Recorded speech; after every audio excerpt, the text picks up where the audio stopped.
아멘. 오늘 우리에게 주시는 말씀 보도록 하겠습니다. 누가복음 9장 46절입니다. 누가복음 9장 46절에서 48절까지 말씀. 누가복음 9장 46절에서 48절까지 말씀입니다.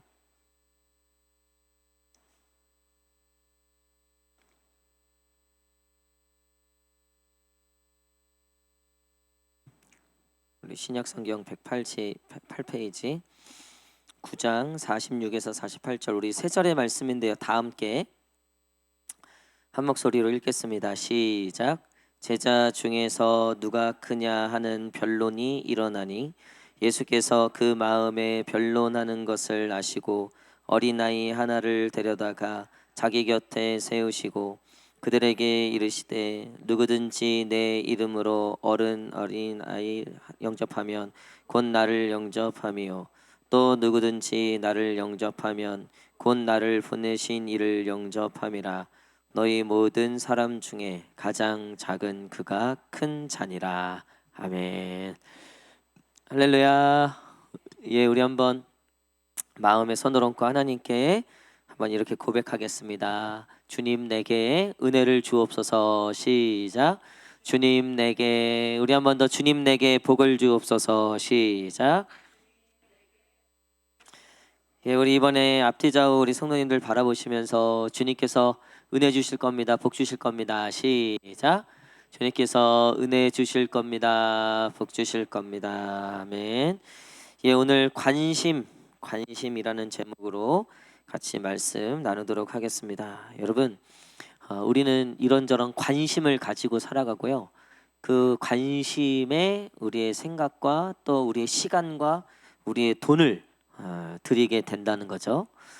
사탄의 관심은 어디 있을까요? 사탄의 관심.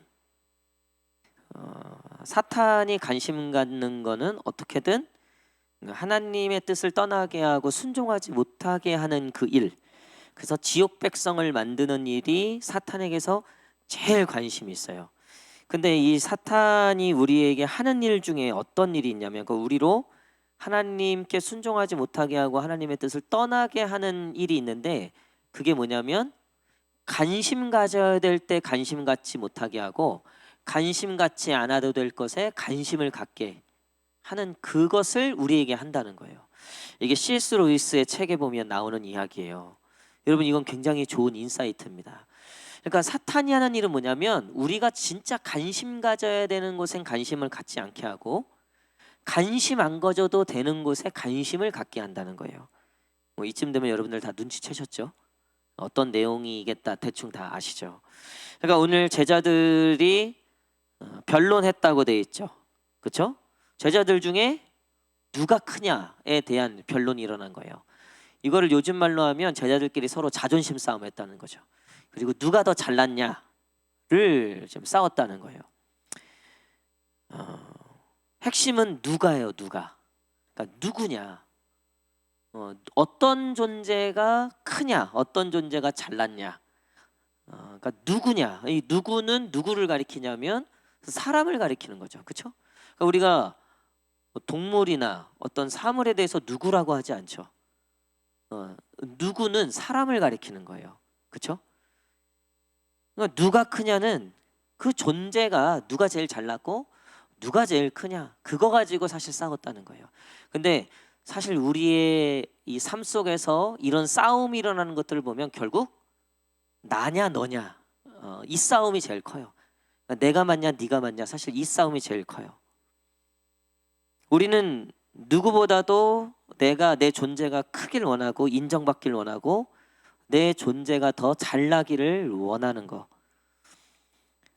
이 제자들이 우리가 월요일 화요일 살펴봤지만 변화산을 경험해요. 그리고 귀신 들린 자들을 이제 제자들이 쫓지 못해서 예수님이 쫓아내신 거죠. 그러니까 생각해 보세요. 제자들 중에 누가 크냐, 이거 누구와 누구의 싸움이었을까요? 변화산에 올라간 사람이 누구죠? 베드로, 야고보, 요한이 올라갔죠. 그리고 그럼 밑에 있던 몇 명의 제자들이에요? 9명의 제자들이 남았죠. 근데 이 세 제자하고 예수님이 딱 내려오니까 무슨 일이 있었어요? 귀신을 못 쫓아내는 거예요. 이 9명이. 그러니까 이 세 명은 야 니네 그렇게 하고 무슨 되겠냐? 여러분 이 제자 중에 누가 크냐 하는 이 변론은 거기서 비롯된 거예요. 여러분 우리도 그런 게 있어요. 우리 안에도 누가 더 잘났냐. 우리 한 번 더 인사합시다. 이번에 눈을 한 번쯤 마주치면서 나보다 잘나셨습니다. 나보다 위대하십니다.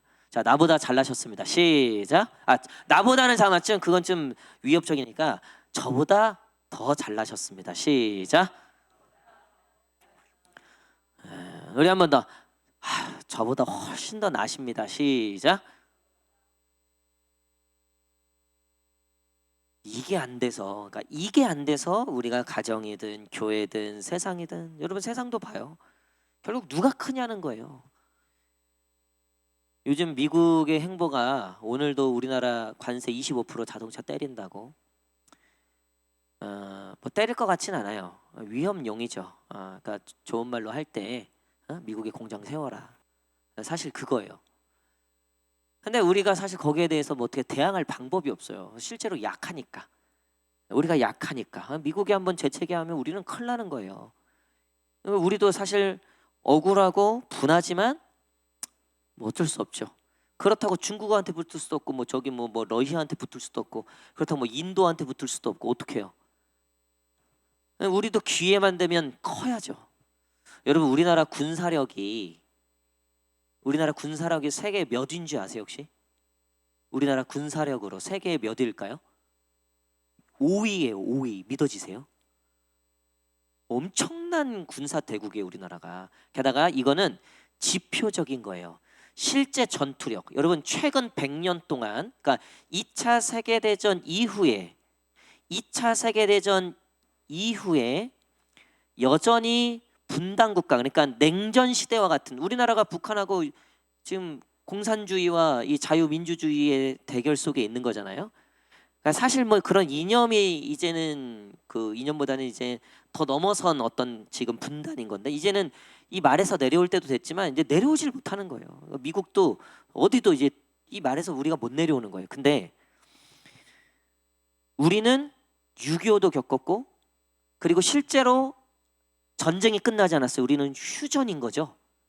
그러니까 전쟁 중에 지금 거의 70년 가까이 있는 거죠. 70년 넘게. 그래서 군사적 준비를 굉장히 많이 해온 거예요.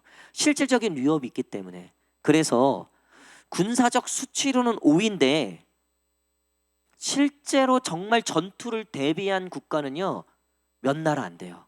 이 위에 상위 5위 국가 중에 우리나라가 그런 면으로는 실전을 준비해온 훈련을 매년 거의 365일 중에 200일 정도를 실전 대비 훈련을 해요. 전군이. 그러니까 이런 나라가 사실 거의 흔치 않아요. 물론 미국 같은 경우에 뭐 파병도 하고 뭐 다 하죠. 거기는 뭐 따라잡을 수 없고. 이번에 러시아가 그 우크라이나 지금 3년째 하는데 얻어 터지잖아요. 그러니까 군사 폭탄도 많고 막 다 많은데 실전 교육이나 이런 건 제로였던 거예요. 게다가 러시아가 무서운 건 우리나라가 핵만 없지. 핵만 없는 거지. 여러분 우리나라 무서운 나라예요. 게다가 전투기도 만들죠. 게다가 5세대 전투기를 만들 수 있는 기술이 몇 나라 없어요. 그 중에 하나가 우리나라예요. 게다가 미사일 기술 이거 우리나라가 엄청나요. 바이든 때 미사일 그 거리 제한을 풀어줬잖아요. 우리나라. 그러니까 바로 위성 쏘잖아요. 그리고 탄도미사일 우리나라가 미국 눈치만 안 보면 미국까지 전 세계 날아갈 수 있는 거 다 만들 수 있어요. 엄청난 기술을 갖고 있어요. 그리고 배, 조선. 요번에 트럼프가 우리나라에게 쇠빙션 뭐 150척을 주문할 거다 뭐 또 그 항공모함도 건조할 뭐 주문할 겁니다. 이런 얘기 있잖아요. 우리나라가 사실 보면 작지 않아요. 강해요. 그러니까 이런 얘기 들으면 좀 약간 안심이 되고 좀 기분 좋으시잖아요. 그렇죠? 국뽕이라 그러더라고요. 국뽕. 예. 여러분 교회도 생각해 보세요. 이왕이면 크면 좋지 않아요? 여러분들도 저기 교회 어디 다니세요? 뭐라고 대답하십니까 요즘에? 요즘엔 뭐라고 대답하십니까? 아니 3번 고향교회인데 다 알아. 윤삼열 목사 아유 뭐 다 알아. 아니 여러분들도 그러면요 어깨에 이 교회뽕이라는 게 있는지 모르겠네요. 어쨌든 예? 이런 게 있어요. 예수님도 능력이 나타나고 막 기적이 나타나고 죽은 자들이 막 살고 막 이러면 여러분 그 세상에 무시하지 못하죠. 제자들이 누가 크냐의 관점은 이거였다는 거예요. 근데 예수님은 그것을 꾸짖으셨을 뿐만 아니라 오히려 니네가 이 어린아이를 영접하는 것 이것이 더 중요하다.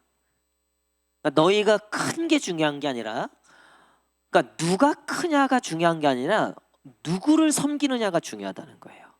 자, 우리 한번 첫 번째 질문입니다. 누가 크냐인가 누구를 섬기는가인가. 시작.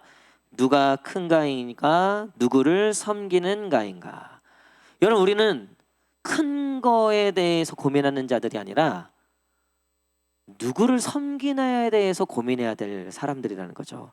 예수님은 제자들한테 이 어린아이, 그러니까 이 어린아이가 상징되는 건 약한 거죠. 작은 거죠. 근데 이 어린아이 하나를 섬기는 게 누구보다도 큰 자가 된다라고 말씀하고 계신 거예요. 여러분 우리에게 어린아이는 누굴까요?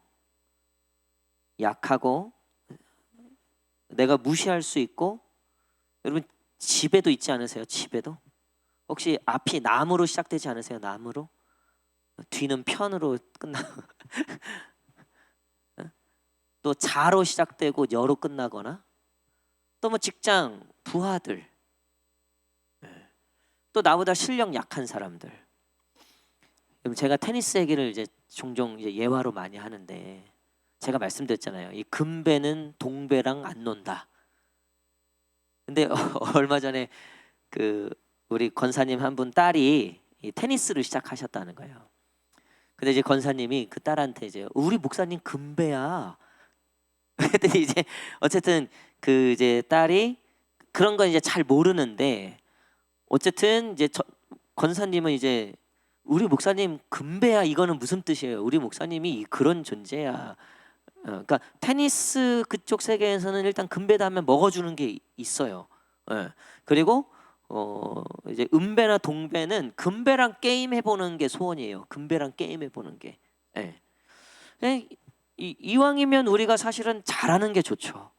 능력도 있으면 좋고 이왕이면 뭐 가진 스펙이나 그것도 있으면 좋죠. 어제 영준이가 한국에 왔다고 연락이 왔더라고요. 목사님 잘 다녀왔습니다. 그리고 전화를 하니까 애가 비몽사몽이더라고요. 지금 시차 적응하느라고 6개월 동안 캐나다하고 또 뭐 미국 여행도 하고 했으니 얼마나 참 재정적으로도 많이 정말 이 부모님이 희생을 하신 겁니까? 그렇죠? 그러면은 영어 이번 주에 그래서 영어를 한번 시켜보려고 해요. 놀다 왔는지 정말 공부하다 왔는지. 여러분 영어 잘하면 좋죠. 그렇죠? 뭐 저희야 글렀지만 저희야 글렀다 치고 우리 자녀들 이왕이면 영어도 잘하면은 판검사 되고. 제가 결국은 이 레파토리로 가면 뭔지 아시죠? 이제 다. 그렇죠? 이거를 굉장히 싫어하세요 성도들이. 사실은 이 레파토리를. 목사님 큰 게 좋은 거예요. 큰 게. 교회도 커야지 뭘 하지. 내가 구정 때도 쪽팔려 죽는 줄 알았어요. 예수 안 믿는 것들이 더 잘 살아. 더 잘났어. 우리는 예수 하는데 우리 자녀들도 그렇고 내 남자로 시작하는 인간도 그렇고 나도 그렇고. 우리 청년들이요. 교회를 안 나오는 이유가 있어요. 교회가 재미가 없어요. 근데 제가 입장 바꿔봐도 그래요. 교회는 성공을 얘기하지 않거든요. 성경은 큰 것에 대해서 관심이 없거든요. 오히려 섬김에 대해서 관심이 있어요. 낮아짐에 대해서 관심이 있고요. 오히려 약한 것 그룹들이 어떻게 하나님을 통해서 강한 자들을 부끄럽게 하는지에 대해서 관심 있어요. 근데 일단은 약한 건 싫다는 거예요. 일단은 그런 레파토리 자체가 싫다는 거예요. 사람이 참 간사한 게요, 가난할 때는요 하나님 의지해요. 살만하면요 하나님 그렇게 의지 안 해요. 그거는 저도 그렇고 여러분들도 그러실 거예요. 제가 오늘 병원 신방을 잠깐 갔다 왔어요. 아휴, 제가 본 것 중에 믿음이 제일 좋으세요.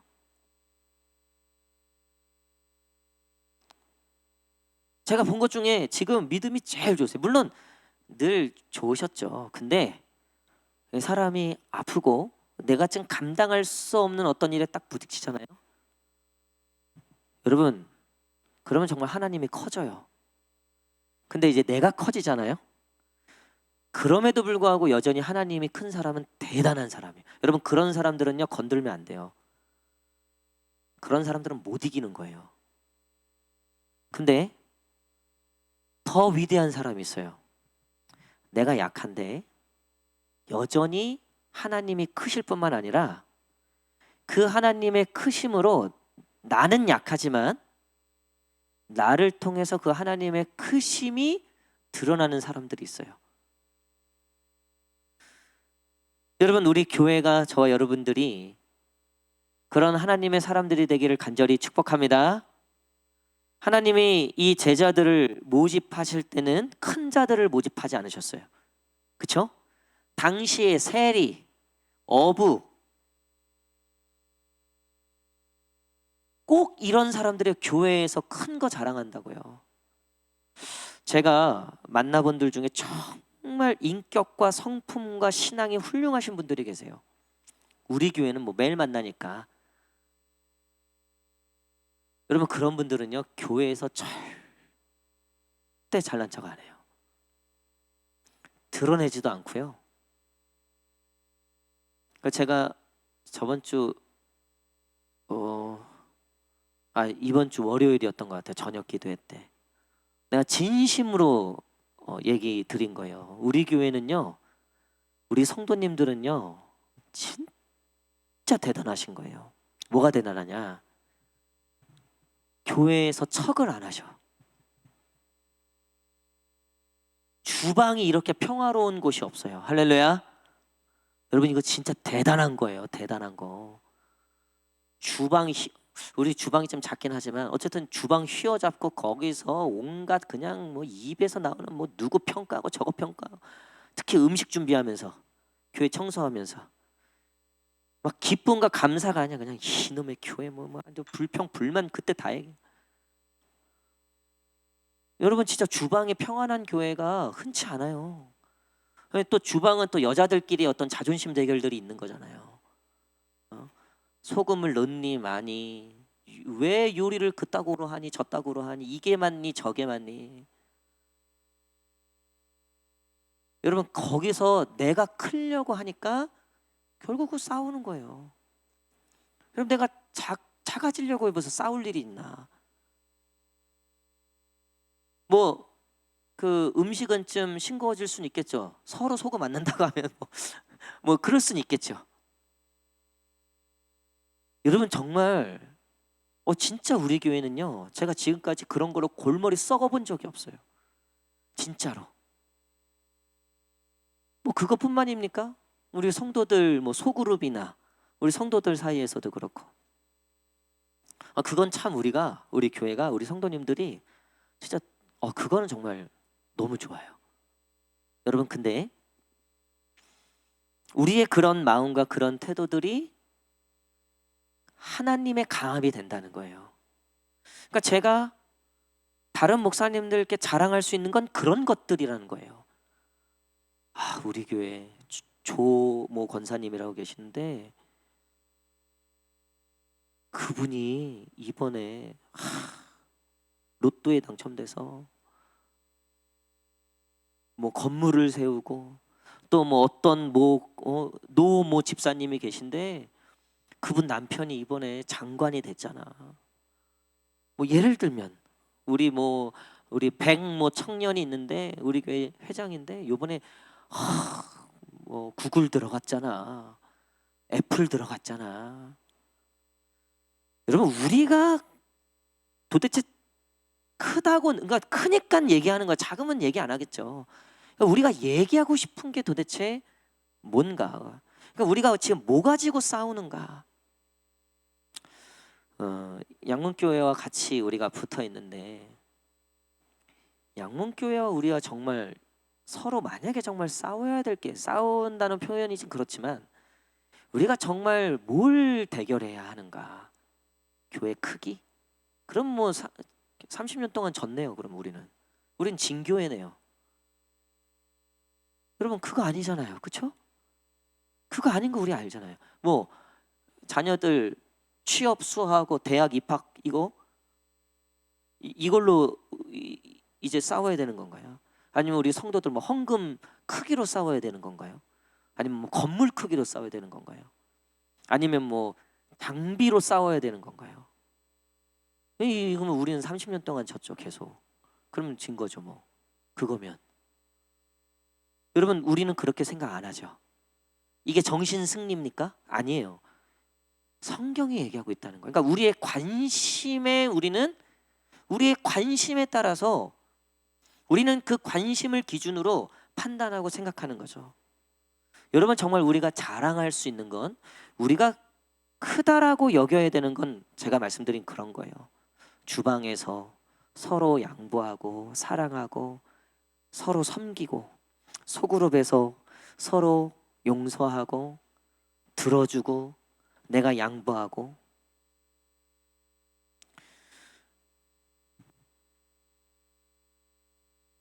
우리 리더십들이 뭐 대다수 수요일은 보통 리더십들 중심으로 저희가 계신데 리더십들이 먼저 그 길을 가셔야 되는 거죠. 그래서 소그룹 모임 때도 여러분 리더의 역할은요 사실 들어주는 역할이 더 많으셔야 돼요. 그리고 받아주는 역할이 많아야 돼요. 받아주는 역할. 그러니까 제가 가끔 이렇게 뭐 정말 우리 교회 성도님들은 그런 분들 없으세요. 진짜로. 제가 예전에 이렇게 사역할 때 보면 이렇게 뭐 담임 목사님하고 신방을 가거나 아니면 제가 신방을 갈 때가 있어요. 그리고 제가 노예일 하다 보니까 진짜 담임 목사님하고 신방을 갔는데 담임 목사님보다 말을 2~3배는 더 이렇게 많이 하시죠. 듣는 역할이죠. 듣는 역할은 맞아요. 근데 정말 성숙한 성도는요 보니까요 목사님 얘기를 들으려고 하시더라고요. 자기만 말해. 남 얘기는 듣지를 않아요. 왜? 내가 커야 되니까. 내가 커야 되니까.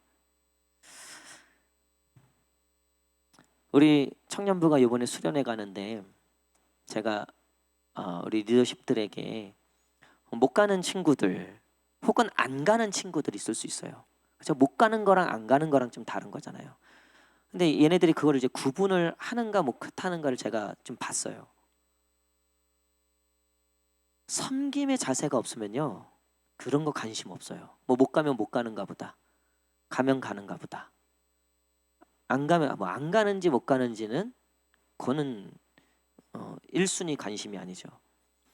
예수님이 이 땅에 오셔서 제일 관심 가졌던 건 이와 같은 어린아이였다는 거예요. 지극히 작은 자 하나에게 관심이 있으셨다는 거죠. 여러분 우리가 교회에서 어디에 관심이 있어야 되는가? 오늘 보니까 여기 주보가 사라졌네요. 바닥에 떨어져 있었거든요. 내가 계속 사실 지켜봤어요. 여러분 제가 뭐 그렇다고 여러분들 실험하거나 그런 거 절대 아니면 오해하지 마세요. 오해하지 마세요. 교회 오르락 내리락 하다 보면 보이는 게 있어요. 제가 하는 게 많아요. 근데 가끔은 둘 때가 있어요. 여기까지 볼 줄 아는가? 여기까지 보시는가? 교회에 대해서 어디까지 관심이 있을까? 궁금하기도 하고. 때로는 제가 부끄러워질 때가 있어요.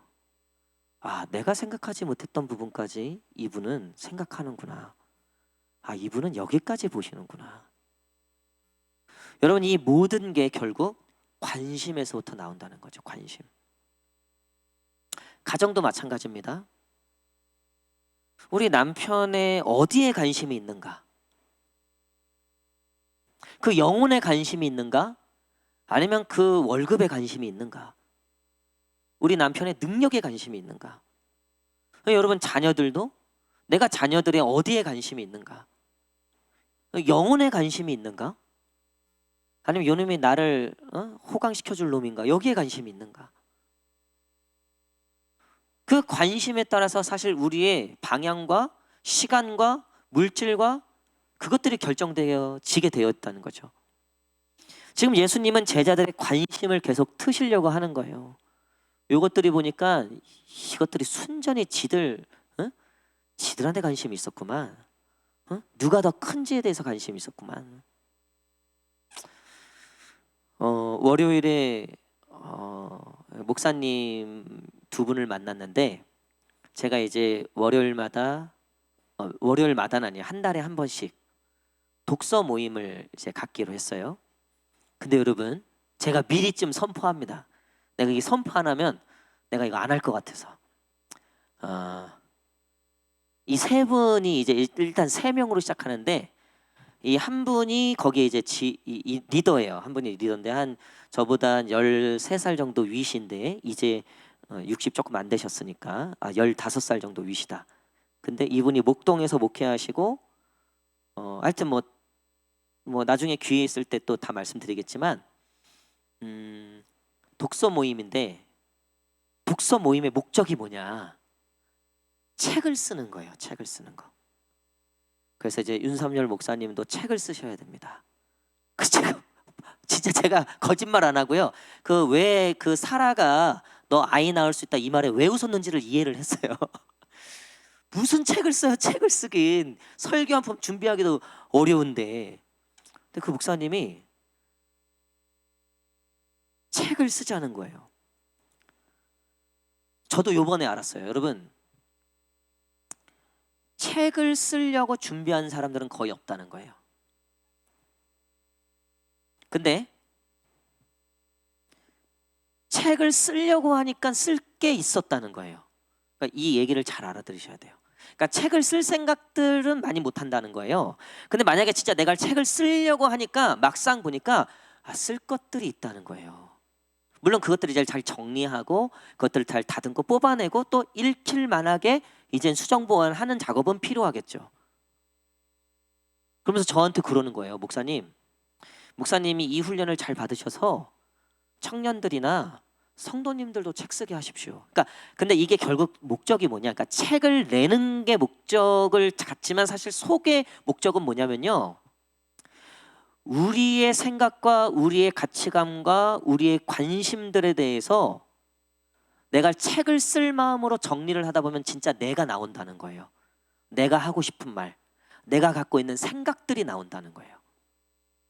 그래서 사실 우리가요, 그 목사님이 우리가 신앙생활을 하면서도 자기 가치관과 자기가 믿고 있는 것이 뭔지를 정확히 표현을 못한다는 거예요. 예를 들면 복음이 뭡니까? 교회는 무엇입니까? 구원은 뭡니까? 하나님의 나라는 뭡니까? 작은 자 이 어린아이를 영접하라는 건 뭡니까? 그 훈련을 하자는 거예요. 그래서 이제 한 달에 한 번씩 둘째 주 월요일 날 모여서 한 3시간씩 그 모임을 하기로 했는데 그 한 달에 한 번 모임을 위해서 한 달 동안 읽어야 되는 책 양이 제가 포기하지 않으려고 여러분들한테 미리 얘기하는 거예요. 선포하는 거 공식적으로.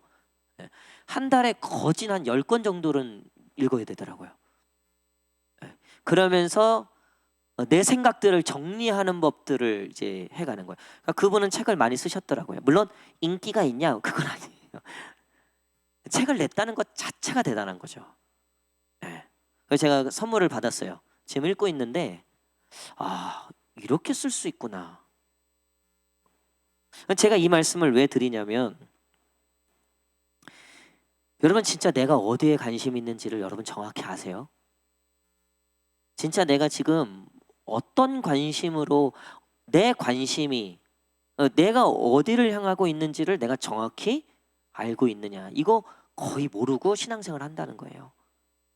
그러니까 내 사명이 뭔지도 잘 모르고 하나님이 나를 향하신 어떤 계획이 뭔지에 대해서도 이제는 좀 무뎌지고 그냥 하루하루를 산다는 거예요. 그냥 하루하루를 신앙으로 걸어간다. 그것도 귀하죠. 그것도 귀하지만 그렇게 해서는 신앙의 이 클래스가 나타나지 않는다는 거죠.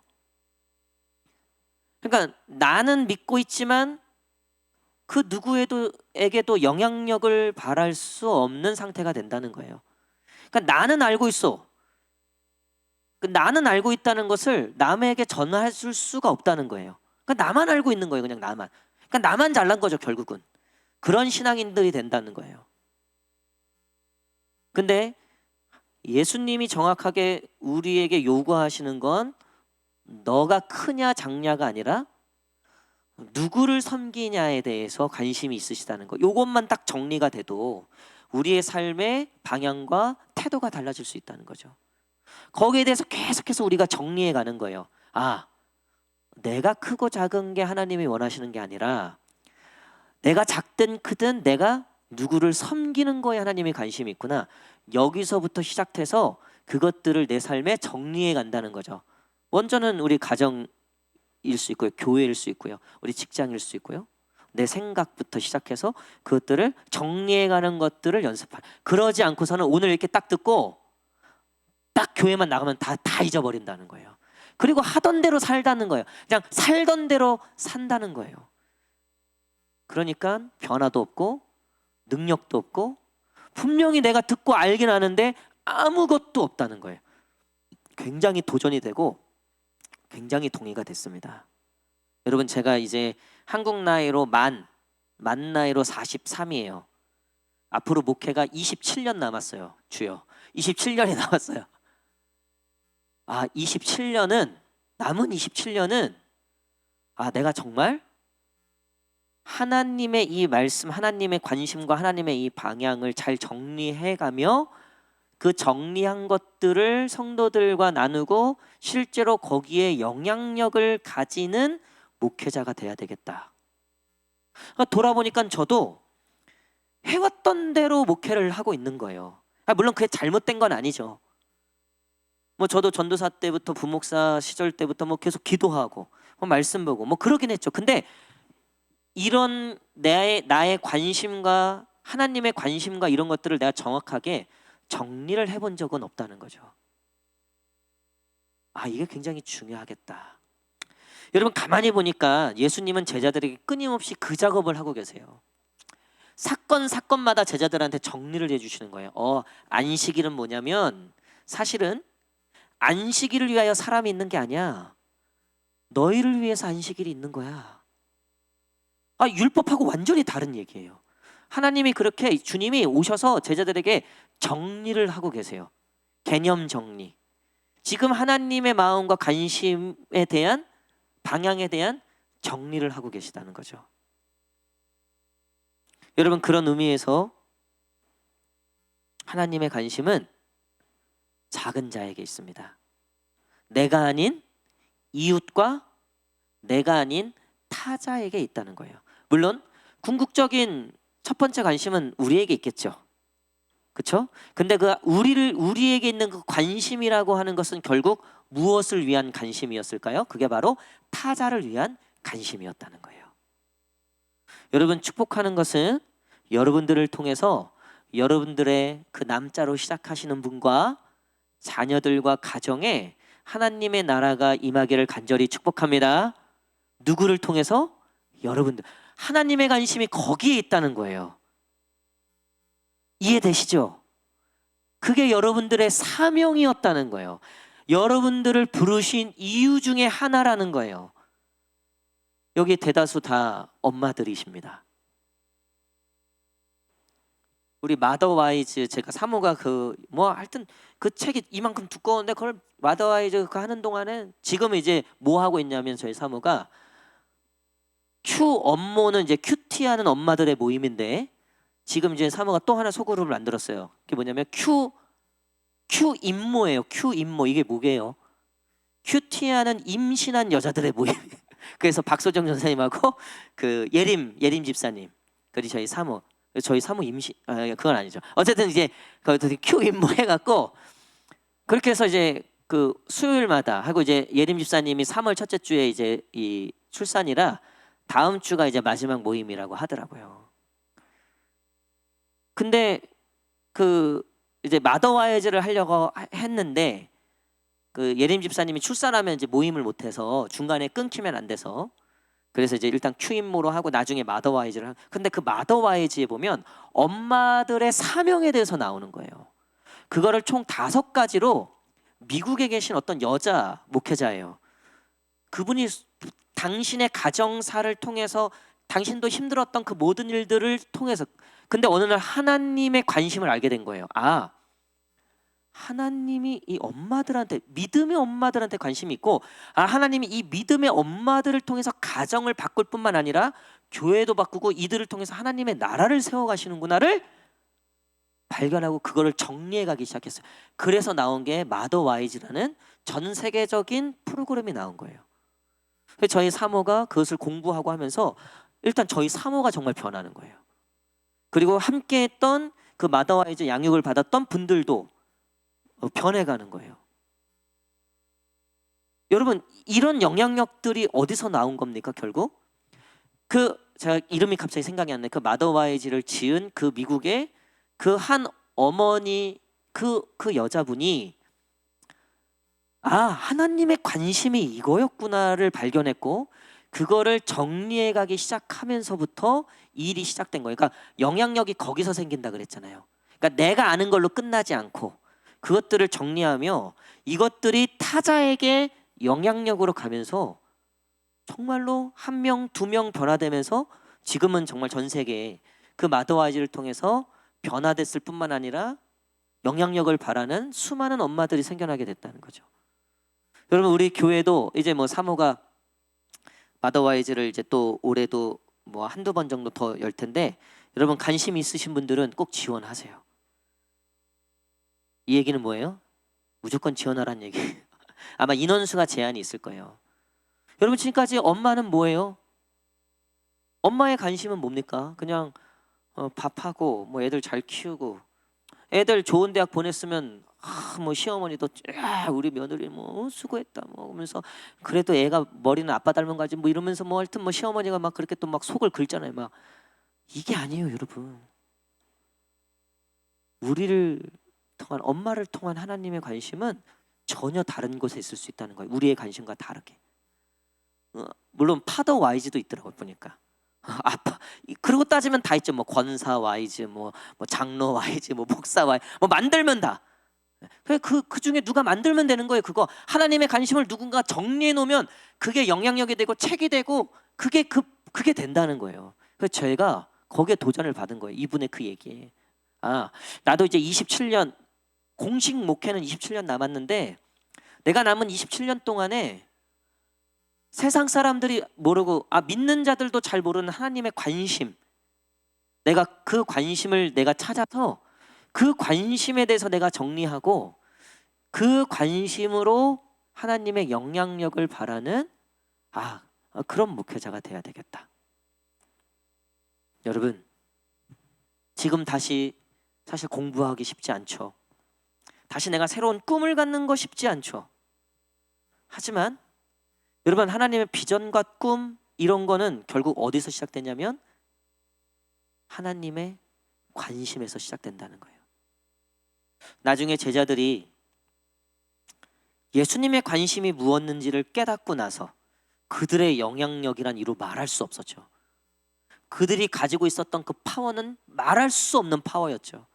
정말 세상을 뒤집어 놓을 만한 그런 파워가 나왔죠.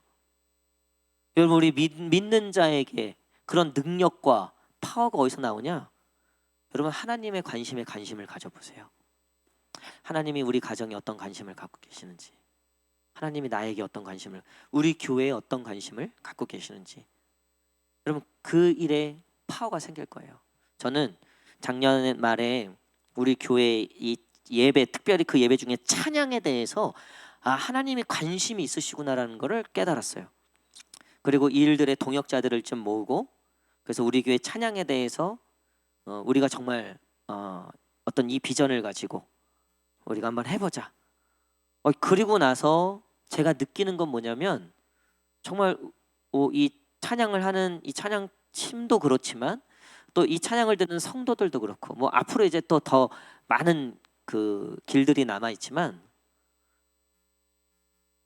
조금씩 변해가는 것들이 느껴져요. 그러니까 찬양팀이 예전하고 달라졌어요. 그 왜 그러냐? 동의가 된 거예요. 하나님의 관심에 동의가 된 거예요. 그래서 제가 다니엘 그 세일의 기도의 찬양팀으로 초대받는 거, 그리고 한 가지 더 생겼어요. 요번에 이제 청년부 수련회 때도 제가 얘기하려고 그러는데, 요즘에 이제 유튜브에 보면 피아워십이라고 하는 그 찬양팀이 있어요. 근데 제가 그 찬양팀 그 인도자하고 그 찬양팀 그 간증들을 제가 듣게 됐어요. 그냥 평범한 청년들이었어요. 근데 그냥 찬양이 좋았어. 그리고 그 찬양을 통해서 하나님께 영광을 올려드리고 싶었을 뿐이에요. 근데 그게 하나님의 관심하고 맞은 거예요. 맞은 거. 그래서 그들이 직장 생활하고 하는데도 매주 모여서 그냥 자기네들끼리 찬양하면서 예배하는 거예요. 근데 그게 하나님의 관심하고 딱 맞아버리니까 폭발적으로 이게 영향력이, 그 코로나 기간을 거쳐서, 그 찬양을 통해서 그 찬양 댓글을 보세요. 유튜브 찬양 듣잖아요. 그 댓글들을 보세요. 자살을 결심했던 사람들이 그 찬양을 듣고 막 살 소망이 생기고, 교회 떠났던 사람들이 막 교회 돌아오고, 막 그 댓글들 보면 그 댓글이 더 은혜예요. 댓글이. 물론 안티 댓글들도 있어요. 근데 대부분 다 그 찬양을 통해서 받은 영향력들에 대한 댓글이에요. 여러분 거기 얼마나, 그래서 제가 우리 교회 찬양팀을 통해서 또 이런 댓글들이 남겨지는 그런 찬양팀이 되기를 축복해야 되겠다. 여러분들도 오늘부터 축복하세요. 할렐루야. 여러분 하나님의 관심하고 맞아떨어지면요, 이거 막을 수 있는 게 없어요. 얼마나 많습니까? 얼마나 하나님의 관심들이 다양합니까? 오늘부터 한번 그 하나님의 관심을 찾아보시고 그 하나님의 관심으로 살아가실 수 있는, 그 하나님의 관심에 나의 관심을 둘 수 있는 저와 여러분 되시기를 간절히 축복합니다. 기도하겠습니다.